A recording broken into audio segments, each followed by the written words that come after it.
தேவாலய தரிசனம். அதிகாரம் 40.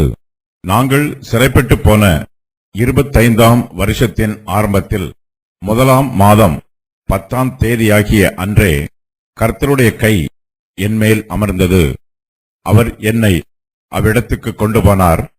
அப்பொழுது நகரம் அழிக்கப்பட்டு 14 வருஷமாயிற்று. தேவ தரிசனங்களில் அவர் என்னை இஸ்ரவேல் தேசத்துக்கு கொண்டு போய் என்னை மகா உயரமான ஒரு மலையின் மேல் நிறுத்தினார். அதன் மேல் தெற்காக ஒரு நகரம் கட்டியிருக்கிறது போல் காணப்பட்டது. அவர் என்னை அங்கே கொண்டு போனார். இதோ அங்கே ஒரு புருஷன் இருந்தார். அவருடைய தோற்றம் வெண்கலமாயிருந்தது. அவர் கையில் சணற்கயிறும் ஒரு அளவுகோலும் இருந்தது. அவர் வாசலிலே நின்றார். அந்த புருஷன் என்னை நோக்கி, மனுபுத்திரனே, நீ கண்ணார பார்த்து காதார கேட்டு நான் உனக்கு காண்பிப்பது எல்லாவற்றின் மேலும் உன் மனதை வை. நான் உனக்கு அவைகளை காண்பிக்கும்படி நீ இங்கே கொண்டு வரப்பட்டாய். நீ காண்பதையெல்லாம் இஸ்ரவேல் வம்சத்தாருக்கு தெரிவி என்றார். எசேக்கியேல் சிறைப்பட்டு போன 25ஆம் வருஷத்தின் ஆரம்பத்தில் 1ஆம் மாதம் 10ஆம் தேதியாகிய அன்று கர்த்தருடைய கை எசேக்கியேலின் மீது அமருகிறது. சிறைப்பட்டு போன 25ஆம் வருஷம் என்பது முதலாவது சிறையிருப்பின் 33வது வருஷம் என்று வேத பண்டிதர்கள் கணக்கிட்டு சொல்லுகிறார்கள். இப்போது எருசலேம் நகரம் அழிக்கப்பட்டு 14 வருஷம் ஆயிற்று. கர்த்தர் எசேக்கியேலை எருசலேமுக்கு கொண்டு போகிறார். எருசலேம் அழிந்து போய் இருக்கிறது. அது பாழும் வனாந்தரமுமாய் இருக்கிறது. எருசலேமிலே இப்போது அழகில்லை. அது பார்ப்பதற்கே பரிதாபமாய் இருக்கிறது. கர்த்தர் எசேக்கியேலை தேவ தரிசனங்களில் இஸ்ரவேல் தேசத்திற்கு கொண்டு போகிறார். இஸ்ரவேலின் மகிமையை சந்தோஷமாய் பார்க்கும்படி கர்த்தர் அவரை அங்கே கொண்டு போகிறார். கர்த்தர் எசேக்கியேலை மகா உயரமான ஒரு மலையின் மேல் நிறுத்துகிறார். மோசே கானான் தேசத்தை பார்ப்பதற்கு பிஸ்காவின் கொடுமுடியில் ஏறினார். அதுபோலவே கர்த்தர் எசேக்கியேலை மகா உயரமான ஒரு மலையின் மேல் நிறுத்துகிறார். எசேக்கியேல் உயரமான மலையின் மேல் இருந்து அந்த நகரத்தை பார்க்கிறார். அந்த மலையின் மேல் தெற்காக ஒரு நகரம் கட்டப்பட்டிருக்கிறது. நகரத்தைப் போலவே தேவாலயமும் பெரிதாயிருக்கிறது. நகரத்தில் மனுஷர் வாசம் பண்ணுகிறார்கள். தேவாலயத்தில் கர்த்தர் வாசம் பண்ணுகிறார். இந்த பிரபஞ்சத்தில் உள்ள சபையில் கர்த்தர் மனுஷர் மத்தியிலே வாசம் பண்ணுகிறார். பரலோகத்திலே மனுஷர் தேவன் மத்தியிலே வாசம் பண்ணுவார்கள்.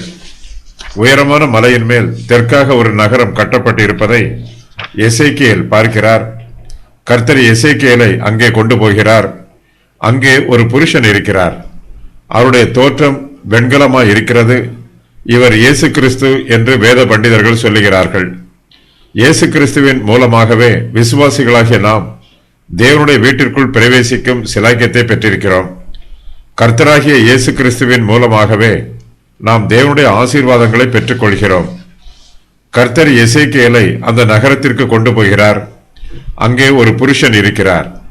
அவருடைய தோற்றம் வெண்கலமாய் இருக்கிறது. வெண்கல தோற்றம் என்பது அவருடைய பிரகாசத்தையும் அவருடைய வல்லமையையும் காண்பிக்கிறது.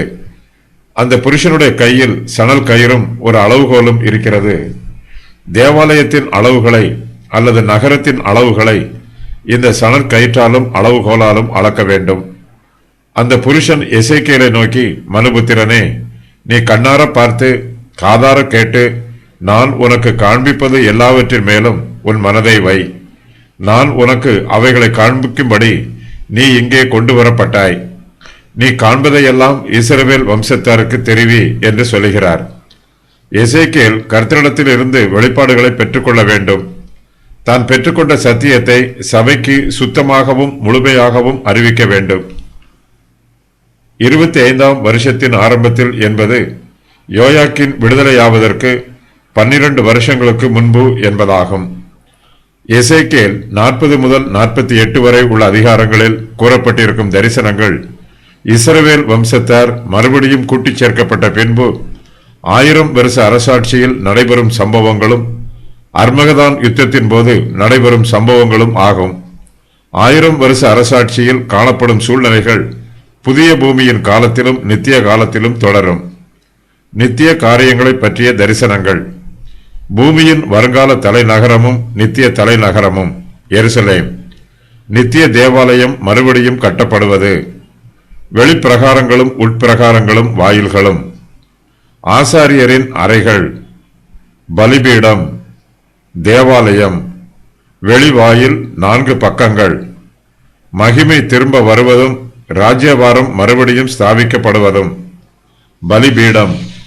பலிபீடத்தின் கட்டளைகள். ஆசாரியத்துவம் திரும்பவும் ஸ்தாபிக்கப்படுதல். பரிசுத்த பங்கும் தேசத்தின் புதிய சுதந்திர வீதமும்.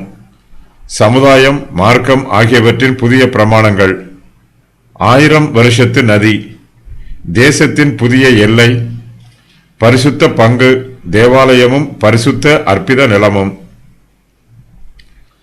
எசேக்கியேல் கண்ட தரிசனமும் யோவான் கண்ட தரிசனமும். எசேக்கியேல் வருங்கால நித்திய வாக்குத்தத்த தேசம், பூமிக்குரிய எருசலேம், தேவாலயம், நித்திய ஆராதனை ஆகியவற்றை கண்டார். உயர்ந்த மலையில் இருந்து எசேக்கியேல் இவற்றை கண்டார். யோவானும் உயரமும் உன்னதமுமான மலையில் இருந்து புதிய பூமியையும் புதிய வானத்தையும் புதிய எருசலேமையும் மற்ற நித்திய காரியங்களையும் கண்டார். எசேக்கியேல் இவற்றை 1000 வருஷ அரசாட்சியின் துவக்கத்தில் இருந்து நித்திய காலம் வரையிலும் இவை எவ்வாறு இருக்கும் என்று தரிசித்தார். யோவான் இவற்றை புதிய பூமியின் காலத்தில் இருந்து நித்திய காலம் வரையிலும் இவை எவ்வாறு இருக்கும் என்று தரிசித்தார். எசேக்கியேல் நித்திய பரலோக எருசலேமை கண்டார். கிறிஸ்துவையும் அவருடைய நித்திய ஆளுகையையும் கண்டார். பூமியில் இயேசு கிறிஸ்து எல்லா கலகங்களையும் கீழ்ப்படுத்திய பின்பு தேவனும் கிறிஸ்துவும் சேர்ந்து நித்திய காலமாக ஆளுகை செய்வதை யோவான் கண்டார். ஒரு நகரம் கட்டியிருக்கிறது போல் காணப்பட்டது. இந்த நகரம் பூமிக்குரிய எருசலேமாகும். இயேசு கிறிஸ்து தம்முடைய 2ஆம் வருகையின் போது இதை கட்டுவார். எசேக்கியேலுக்கு கூறப்பட்டிருக்கும் கட்டளைகள். உன் கண்ணார பார், உன் காதார கேள்.